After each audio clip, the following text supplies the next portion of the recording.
Okay, one of my New Year's resolutions this year is to be more efficient in everything I'm doing, and that definitely includes here in the shop. So I've got a new way that I am regripping all golf clubs, and I think it's better, and I think you should be doing it too. I'm going to show you what it is and why I do it. Let's go.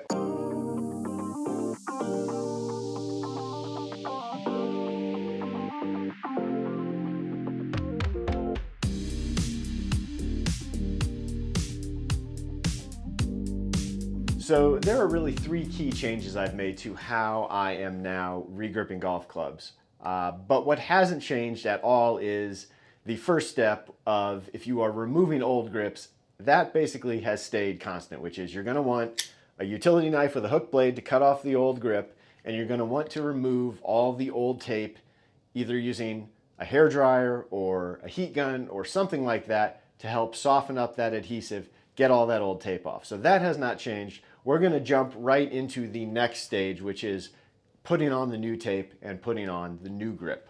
All right, so the first thing we're going to be doing when we are putting on the new grip is we're going to be putting on new double-sided tape. And first off, let me show you how I have always recommended and traditionally put on the double-sided tape. So what I would do is lay the tape down the top of the shaft, right down the middle, and I would have about a ½ inch of tape hanging over the edge, just like this.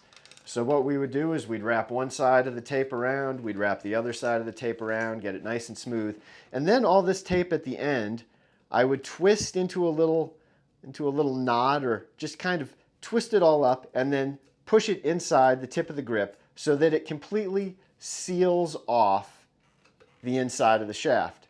Now, the reason I did this, and I've always had this in my mind, I had always heard this idea of you want to seal off the end of the shaft because you don't want dirt and debris getting inside the shaft. Well, having now done this for years and years and years, and again, thousands and thousands of grips, I can pretty readily say that that doesn't really seem to ever happen. You don't just get dirt and debris getting inside that tiny little vent hole from the grip down into the shaft. So I don't know that that's actually a real valid reason to wrap that tape and shove it down in there and completely seal off the inside of that shaft. So I don't think it really matters that you're keeping dirt and debris out. I don't think it's really getting in there. However, I do worry more that when you are sealing off that end, you are really kind of completely vacuumizing, let's call it, completely sealing off the inside of that shaft so that you have no real airflow going through that shaft. And if you have a steel shaft, that lack of airflow or being able to trap moisture in there so readily can only be a bad thing, because you're only going to lead to more chances of corrosion and rust on the inside of that shaft. I would much rather have a little bit, some ability for air to move in and out of that shaft to hopefully keep that shaft in better condition for longer. Now, the other issue when you completely close off the end of the grip is you can have this happen. If we go put this grip on the traditional way, put the solvent on, get it nice and wet, and we go to slide the grip on,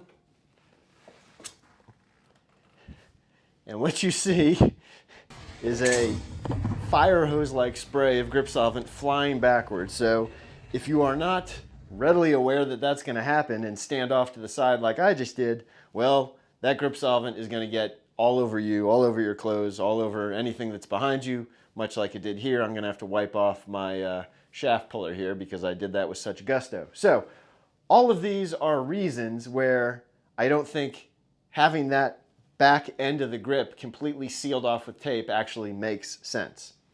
So the method that I think actually works a lot better and makes a lot more sense is that we're going to put the tape down the center of the shaft again, but we're only going to let about, let's pull a little bit less, only about, call that 1/4 of an inch of tape hang over the end.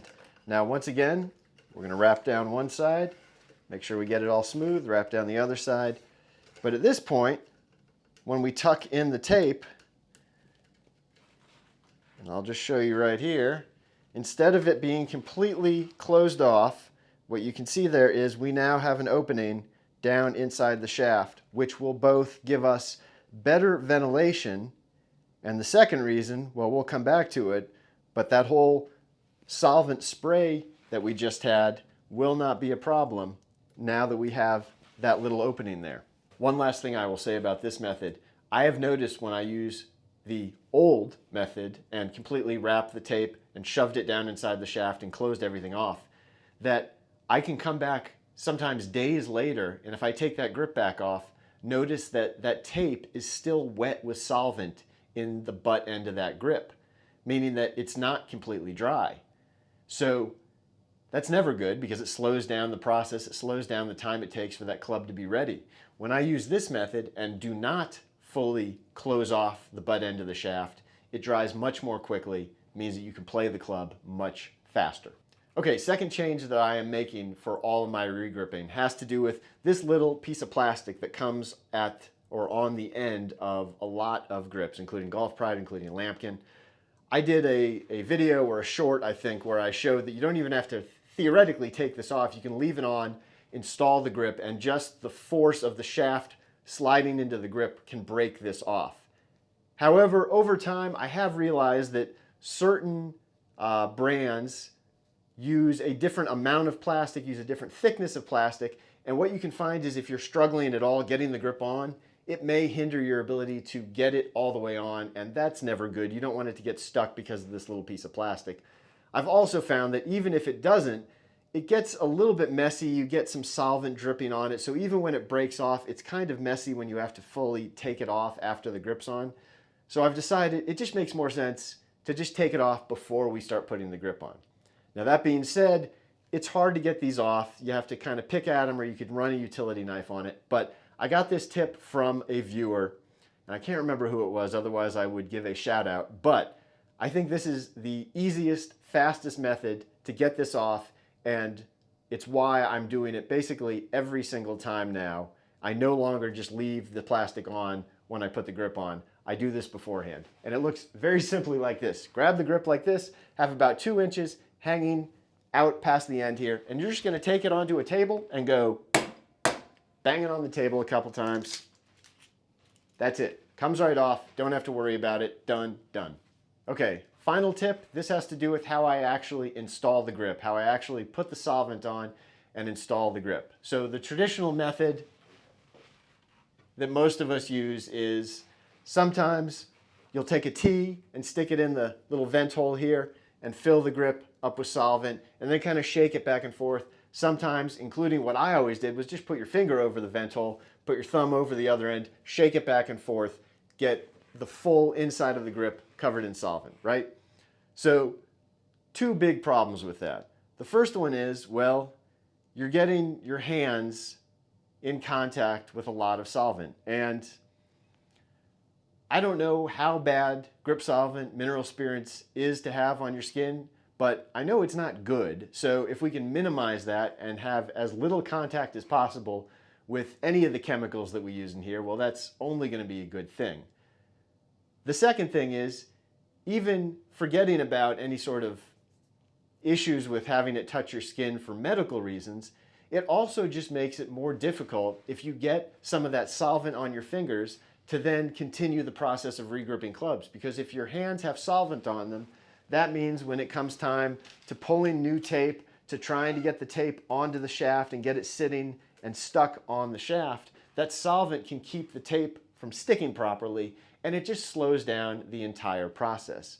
So what I really wanted was a method to, one, not have to touch the solvent so it doesn't get on my fingers and have any of those worries about that, and two, just to speed up the process so I can be faster with how I tape and install grips.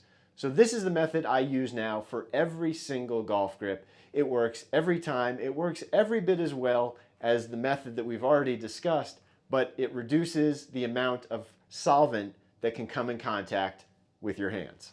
All right, so here's what we're gonna do. Instead of filling the entire grip up with solvent and shaking it around, that is not necessary. You do not need to have solvent touching every surface inside this grip.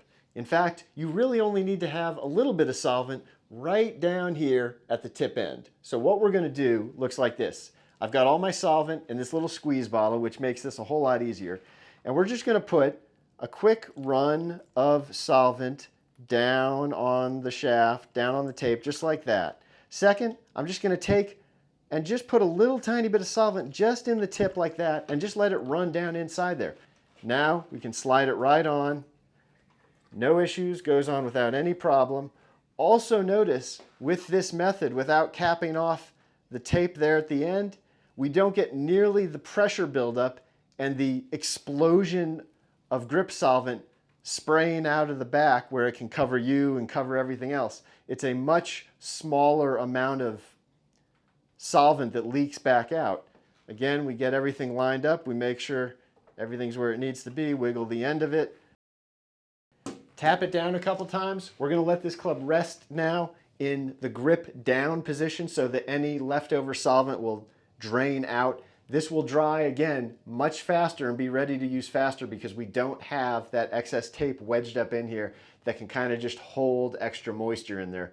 Hey, if you have any questions, leave those down below. Hope you enjoyed this video. If you did, like, comment, subscribe to the channel, and I'll see you on the next one. Bye.